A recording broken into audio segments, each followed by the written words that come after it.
Hey, good morning, everyone. This is your friendly neighborhood Muslim, Talib Ibrahim Pugh, coming back at you in another video. But this one video is going to be particularly based on um, giving some advice to one of the curators and video, you know, um, producers, a person who makes videos for Gambia, particularly, and the African diaspora, and the likes of that. Um, the person's name, and with no disrespect, just so you know, is Art Cathary. I think it's Cathary. If I said it correctly, no disrespect in saying it incorrectly. Apologize for that. Also, even mentioned in the name, but so that you know that the advice is going to, and they know. And if you want to respond back, it's okay, whether it's a video, whether you write it in the comments of my video, if you actually do see this video. And I hope you do, because I want to give you some sincere advice. It's not advice to attack you. It's not to because I'm jealous and any other statements that you made. That's the main reason why I'm advising anyway. Um, and talking about the statements that you made, there were statements that were made in certain other videos that you had done. And I started following you as I've had other videos from other diasporans and that are trying to help and speak about reparation back to Africa, repatriation back to Africa, I should say. Sorry. And which is one of the main things that I'm trying to plan to do, and get myself together with my family, my kids, and get them out of here, this place that forsaken place, America, KKK, as they say. And the basic thing is that we're trying to go to a place that we really didn't know that well. Many of us, those of you who have never lived there, and I've lived there, I returned back from Egypt. I lived in Egypt for almost 8 years. And I returned here, unfortunately, due to their situation they had in the country, which was some revolution and civil arrest in their country that led to where a lot of people had to leave, especially expats. I was an expat, or they say expatriate. So I worked there and I lived there and I studied there. I studied my religion in the Arabic language. So I returned back here, unfortunately, and got back into the likes of things and being suppressed and going through the problems that I've been going through and still going through. And of course, I want to be out of here.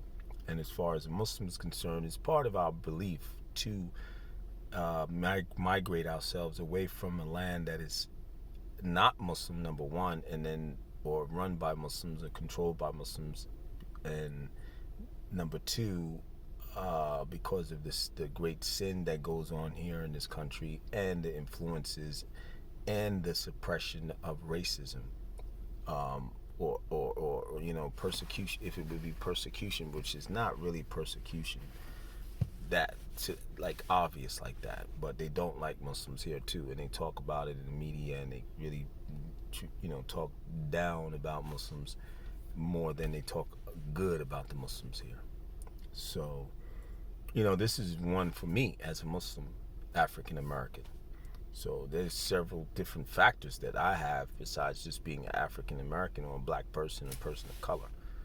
So, but basically the point to the advice is that we have to be careful what we say. We're kind of like messengers when we speaking with knowledge, with clear knowledge and evidences. You got to bring evidences of what you know and what you don't know that goes on in his lands and what you see and whatever. But like with the issue that happened with the guy, he had his kid, his daughter or whatever, and she was with the white man. And that's clear. That was understood. You can see them together, and this was something alarming to you, and this is understood. I don't blame you. I would have probably did the same thing. It's like, well, what is going on? And I at least ask questions to myself, and then wanting to look for the parent. You know what I'm saying? And like this. So when you came upon them, then that was understood, and I understand. But is a way that we have to deal with these issues. We can't deal with issues like how we deal with here. And then even sometimes the way you deal with certain people in the way here, as I've grown up in the streets and grown up from the likes of the hood, so-called hood, like in the Bronx. I'm from the Bronx originally. And you just can't talk to people a certain type of way. You got to know where the head is at, what they about, and then approach them in a way where you feel like maybe they can hear me and not take it defensively, you know. So that's number one with that. And then the other issues of the speaking of the people and how they are and how they have to change and this and like this.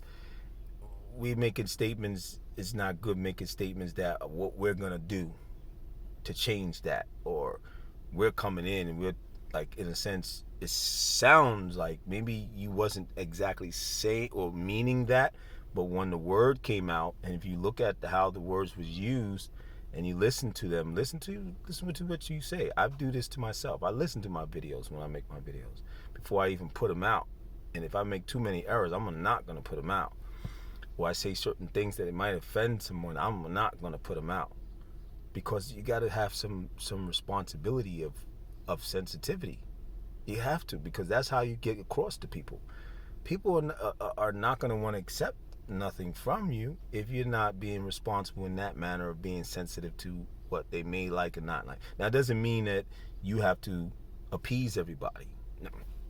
No. Sometimes there's going to be things that there's going to be said that people aren't going to like. It doesn't matter. It's always going to be somebody who's not going to like what you're saying, even if you're saying the most positive things.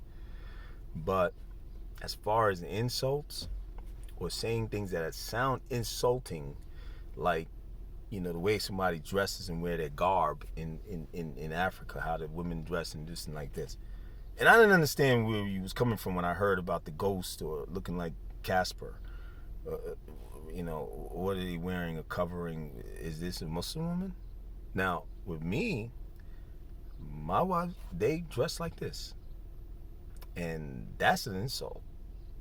Clearly, that's an insult. If you call my wife Casper, or just like here, a lot of whites, especially, and other nationalities, call, even blacks, call a Muslim, because they're not Muslim. That's number one.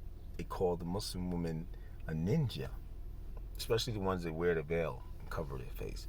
That's insulting.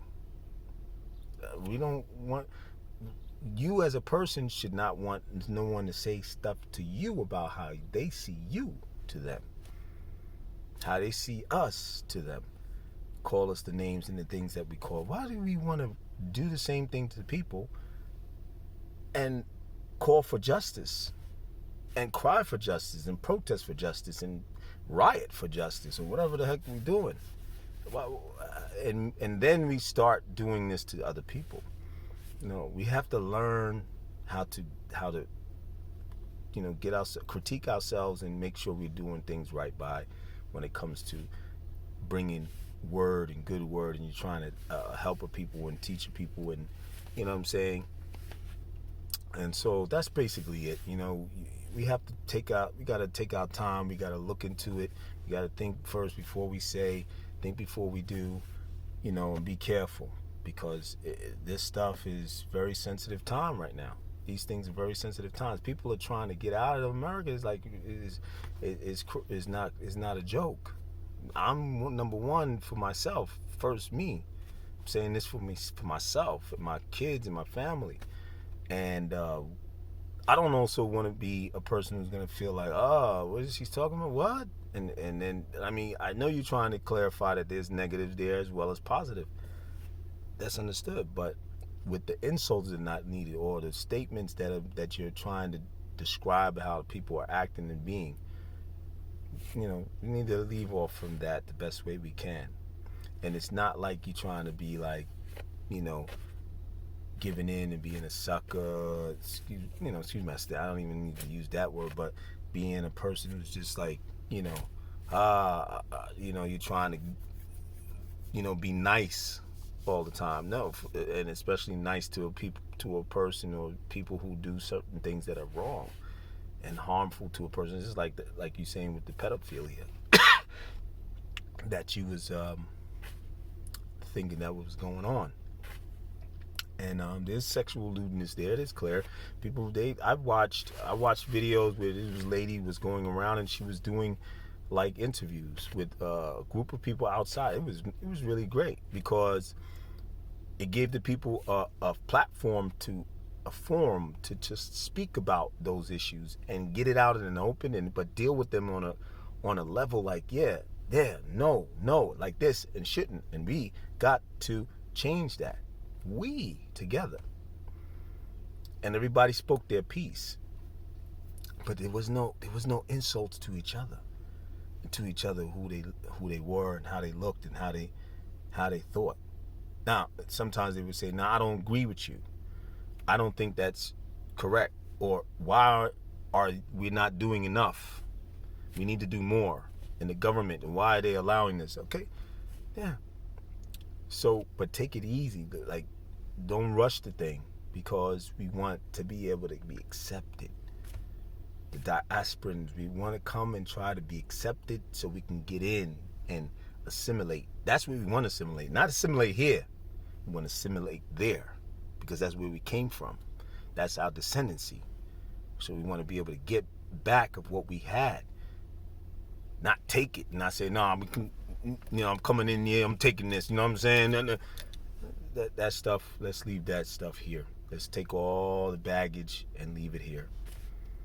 We got to start changing ourselves. As a Muslim, we learn, and that's why Islam is beautiful. May Allah guide you to it. I mean, that Allah teaches you to, like, shape up your character because of your belief in Him. That's firstly and foremost established, that He's one, and you worship Him alone, and you put your life for Him. You submit to Him with your life. You live this life of Islam. You live it, and you pray, and you try to cultivate yourself and change yourself. Get your mind together. Get your heart together. Get rid of all that filth that has been influenced by. We grew up in. Grown up in dysfunctional situations, whether we had a single mother that raised us, or was raised with grandma, or we was raised out in the streets. No, we gotta get that out. We gotta come a little better. We gotta, if they say what they say, the leaders of the diaspora, like Dr. Akara, can't remember her name, the older lady that she does a lot of talk. She used to be ambassador of the African Union, and she always speaks positive, and she speaks in a way that she delivers the message to the people so they don't feel inadequate, and they don't feel attacked, and they don't feel that pushed out to the side. Like, she even invites white people to come, but come with respect and do what but that's the balance. Yeah, and in Islam we teach that too. We'll deal with you, and we do, whatever we can do with you, and we respect you, but don't come over here and trying to run this, because you're not going to do it. We're going to fight you if you're going to force upon us your will. But if you want to come here and you want to follow the way how we have established this, and the Chinese and whoever, we're not going to racistly mentally flip back on you what you had on us. No, we don't want to do that. That's why with Pan-Africanism, I learned that, and not no disrespect to you or anything. That's your way. That's how you feel. I've been there. I've been through that. And it doesn't balance you. It doesn't teach you a balance where you got to be firm in who you are, where you come from, boom, boom, boom. But at the same time, you got to know you're a human being. And you have other human beings that have rights too. And you don't take away their people's rights, because then it comes back at you. What Allah gave you, He's going to take it away from you, like He did. He took us away from what we was of, because we was going too far with each other, not even with the different nationalities around the world. So who did He send? He sent one of the worst of the people that did not have any of those qualities, barely. We helped to teach them those qualities in Spain and in certain parts of Europe. That we influenced them. The Moors, they were Muslim. And a lot of the other influences that these Europeans that did come later and took our nationality of people from Africa, that majority of them from West Africa were Muslim. That's just history. We got to learn our history. We got to know our history. Not saying you don't, but know all of it. Don't just know the Pan-Africanism and the side of the African ancestry worship and all that other type of stuff. Not trying to put it down, but we got to go by what's going to benefit us, what's going to really build us up. And the only one who's going to build us up is Allah. So when you straighten yourself out with Him, in your heart and your mind, everything in line, and you sculpture it out well the way that He put you here for, you're going to be all right. And we're going to do all right for each other. And we're going to really, really get further than where we ever have been. But if we start with that stuff that we learned here, and we just take it and we kind of like, try to kind of like let it fit in there somehow, I'm gonna still be boss. But I'm gonna have that African garb. I'm gonna have the whatever kind of way about me, and showing that I'm in line with that. I'm gonna still be cussing and talking all kind of crazy. I'm gonna still go over there and get naked on the beach and go crazy, be lewd. We talk about other people be we don't want to be like what we was, smoking and puffing, getting high.